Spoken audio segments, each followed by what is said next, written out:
This past weekend I got to go visit my brother and it was so much fun. I haven't seen him since probably last Christmas, so it was really nice. While we were there, we had to do some shopping and we got to go to an art store. I don't get to go to real art stores very often. Like now and again we'll make it to a Hobby Lobby or a Michael's, and this might sound kind of snobbish, but I don't think those are real art stores. They have an art section, which is really nice, but this place just had art supplies, and that's it. Nothing else, and it was amazing. So because I was in an art store, I spent some money. I shouldn't do this. It's a good thing and it's a bad thing, but I kind of, as I'm adding stuff to the cart, I'll add it up in my head, kind of approximate, and I was starting to freak myself out with how much I was spending. I figured it was a justifiable expense. Anyway, I got this huge bag, and despite the size of the bag, there really aren't a lot of things in it, but it's wonderful stuff. I went specifically for a couple products that I knew I wanted to try, and then I just, along the way, a few other things just found their way into my basket. Just kind of crawled in there, their own free will. But we're actually going to start with a couple of things that my mom got, because there's something about an art store that's addictive. You go in there and you can always find something you need. So a couple things that she got a little book of vellum paper. Not entirely sure what she's going to do with this. It's got a nice hard cardboard back, and then the front, it's in this plastic. Just going to feel it here. The front is kind of not a velvety texture, but it's kind of soft, so that if you want, you can place the vellum on it and it will act as a non-slip surface, because it's not smooth. It's got kind of a softer feel to it. And then she also bought a package of these Faber-Castell gel sticks, kind of like those gelato, the water-soluble gelato sticks. I'm not terribly familiar with them. I've never used them, but she's been watching some videos on YouTube and was really wanting to try these. So she bought a nice set. It comes with 12 colors, kind of a basic range of colors, which is good to start with, and then one of these brushes. You can use them dry or you can use them wet, and they're kind of like a watercolor if you use them wet, because they'll blend the same way, but they are in kind of a crayon form. I'll grab one like this. Let's see. They're kind of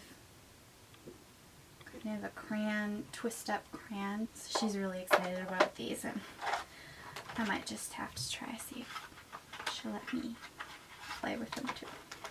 My sister bought this. This is number 1 art graph. It is kneadable graphite. That's all that's in here. It's a little package of graphite. In the back they had this drawing board, and they had blank pieces of paper and a couple different products that you could test out and try if you wanted. And because this was a brand new release in their store, brand new product and everything, they had this back there, and I got it under my fingernails. You just grab a piece out. It is so much fun. It feels like, if you've ever used Sculpey clay, it feels a lot like that, a little bit drier, and you can take as much as you want or as little as you want, and you can put it into shapes that you want and draw. Anyway, you can use it the way it comes out of the bag, or you can get it wet and use it that way, and then you get a darker, more opaque color, or you can put it down dry and then go over it with a wet pencil. Half the fun of this also is how dirty your fingers get. Look. So you definitely don't want to be doing this. Okay, you don't want to be doing this in like wedding attire. Okay? Unless you're really careful. But I'm not that careful. Now I have to clean my fingers off. I brought a wet towel, look. I was thinking this time. I came prepared. Okay. Let's get into this, shall we? The first couple things that I picked up were pads of watercolor paper. And, oops. I have a watercolor block right now, but it's a cold press. And I have really wanted to try the hot press paper. The difference between cold and hot is that cold has more of a texture to it and you get more of the watercolor look, whereas hot press is really smooth and you get, well, I'm not sure exactly what kind of look you get. I got the 140-pound Fabriano watercolor paper in hot press, and this is an 8x10. This is loose pages, so when I use these, I'll tape them to like my drawing board or the little lap desk thing I have so that it doesn't buckle when I'm painting. So I got that one. And then the other one that I got is also Fabriano. This one is a 12x18, so a little bit bigger. I've been wanting to try a little bigger paper. And this is also 140 pounds. This is a watercolor block. So these are glued on all four sides so that you can paint right on the block and not worry about it buckling because it's pre-glued. It shouldn't buckle unless you use a ton of water. When you're done, you just run a knife along the side of it to separate your painted paper from the rest of the paper behind it, and then you just peel it off and then you have a fresh sheet behind and you can start again. The only downside is if you don't have any other paper, you can only work on the one piece of art that you've started because you don't want to separate it from the block before you finish it because then you'll just have to tape it like any other paper. That is why I decided to get another one like this so that if I had a painting going on my block and I wanted to work on something else, I could switch to the loose paper and do that. So I'm really excited to try these. After I picked up my watercolor paper, I decided to go looking around for some brushes. I do have some brushes, but I wanted a couple more. They were having a really nice like midsummer sale going on, so a lot of their things were 40% off, 50% off, buy one, get one free. I ended up getting 2 brushes. Do you know how expensive paint brushes can be?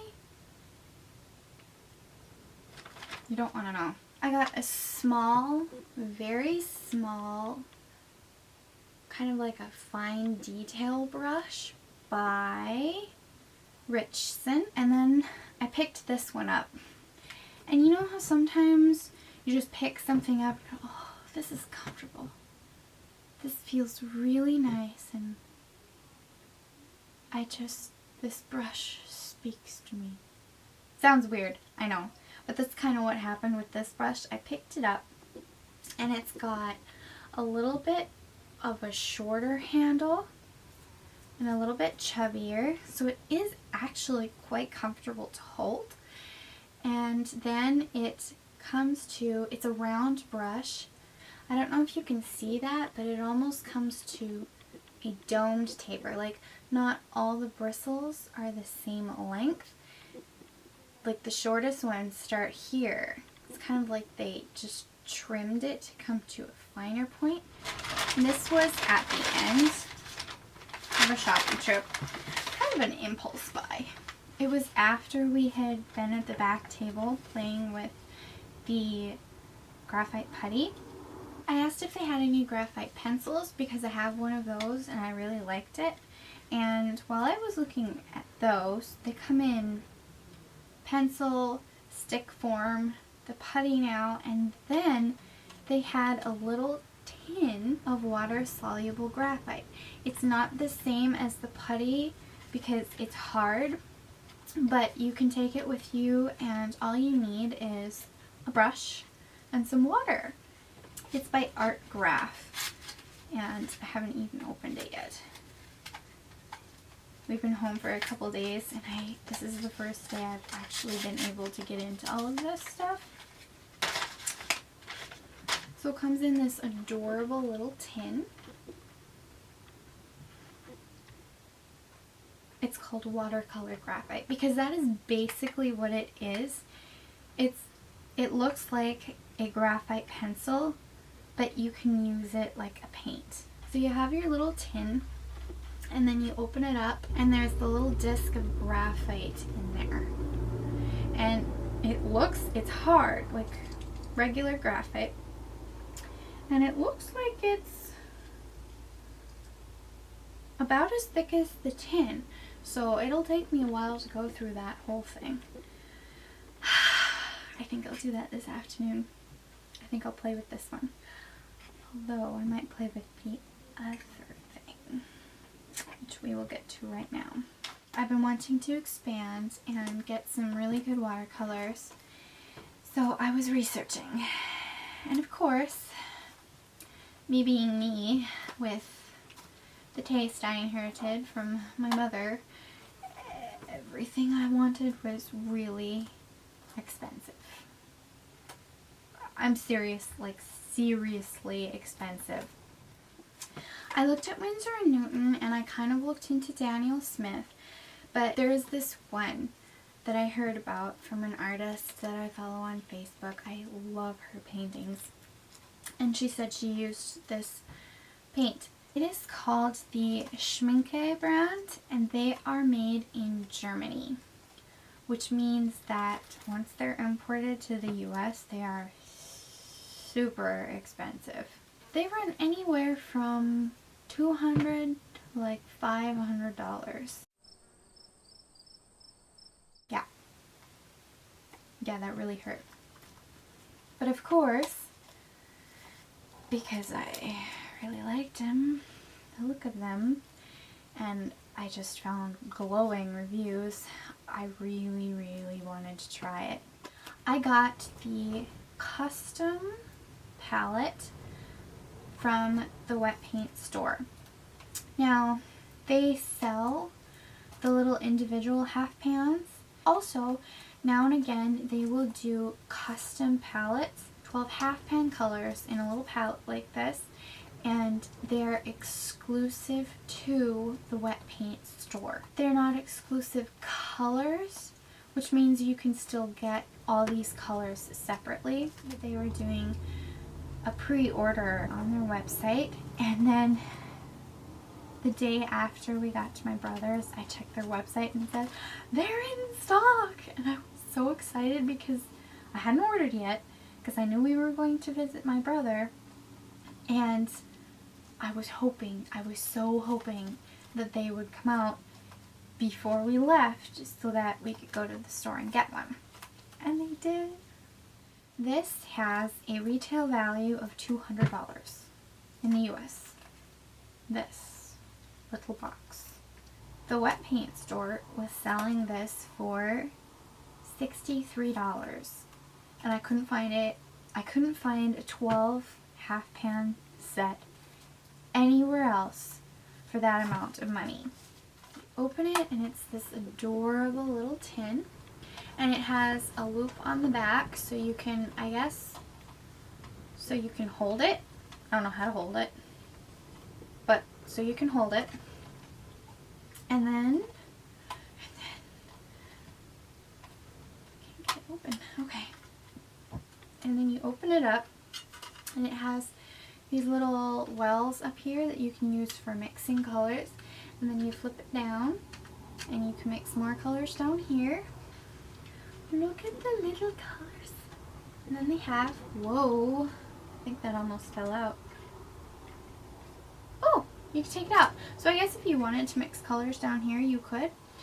Then you have all the little colors in a row, and look at those beautiful colors. So if you're interested in trying out Schminke and you've been scared away by the price, I totally understand. But I don't know how long Wet Paint is going to be carrying this palette because it is limited edition. But I will link their website in the description box down below so you can go check it out if you want. Their shipping is a little expensive, but if you pay $99, you get free shipping. And trust me,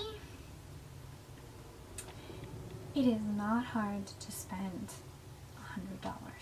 If you want to see reviews on any of these products, please let me know. I would love to do that for you after I've used them for a while. If you want to see a whole separate review video, first impression on the Schminke palette, also please let me know because I would be more than willing to do that for you. I have heard that they're really good, and I don't have any other good brands to compare them against, but I can give you my thoughts on this one, and you can go from there and decide what you want to do. That's all for now. Thanks for watching.